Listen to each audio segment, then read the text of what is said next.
Hi friends, বকেয়া ডিএর আবহে রাজ্য সরকার আবারও সুপ্রিম কোর্টে কিন্তু মডিফিকেশান অ্যাপ্লিকেশান দাখিল করলো।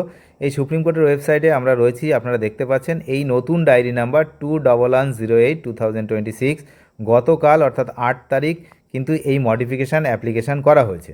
এখন ঘটনা হচ্ছে কেন মডিফিকেশান অ্যাপ্লিকেশান করা হলো।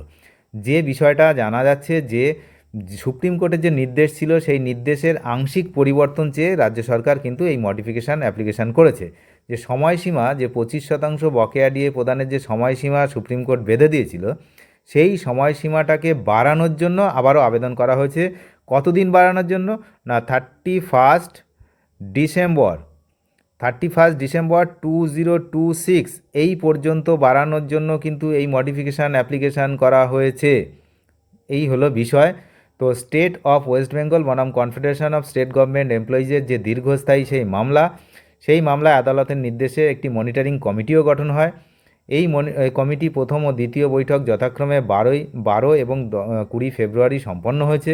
রাজ্য সরকার কর্মীদের বকেয়া হিসেব এবং তা প্রদানের জন্য একটি নির্দিষ্ট পরিকাঠামোও তৈরি করেছে।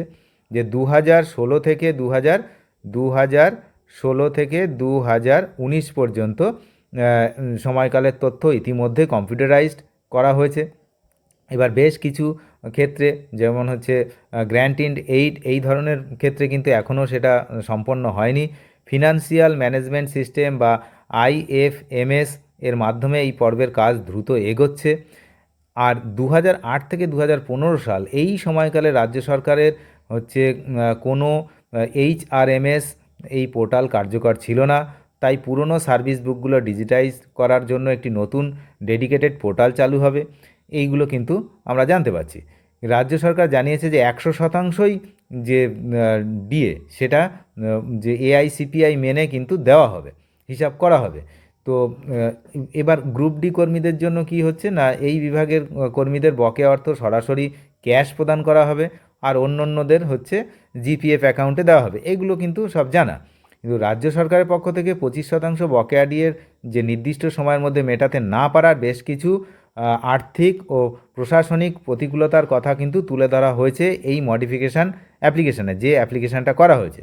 সেখানে বলা হয়েছে ফেব্রুয়ারি মাসে রাজ্যের তহবিলে পর্যাপ্ত নগদ অর্থের ঘাটতি রয়েছে, সরকারের ঘাড়ে বিপুল পরিমাণ ঋণ পরিশোধের চাপ রয়েছে, আসন্ন বিধানসভা নির্বাচনের কারণে রাজ্যের আনুষঙ্গিক খরচ অনেকটাই বৃদ্ধি পেয়েছে, পুরনো নথিপত্র ডিজিটাইজ করা এবং সমগ্র প্রশাসনিক প্রক্রিয়াটি সম্পন্ন করার ক্ষেত্রে লজিস্টিক বাধা কিন্তু রয়েছে।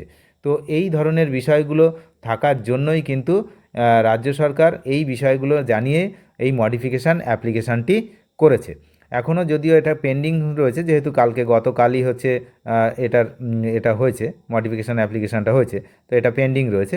তো যাই হোক, এখন বিষয় হচ্ছে যে আবারও মডিফিকেশান অ্যাপ্লিকেশান কেন না, সময়টা চাওয়া হয়েছে এই পুরো বছরটা। এখন দেখা যাক সুপ্রিম কোর্ট এর যে কবে এটা লিস্টিং হয় এবং কবে কি হয় সেদিকে তো আমরা নজর রাখছি। আপনারা নজর রাখবেন। চ্যানেলে যারা নতুন তারা নিয়মিত আপডেট পেতে অবশ্যই চ্যানেলটিকে সাবস্ক্রাইব করে সঙ্গে থাকবেন। ধন্যবাদ।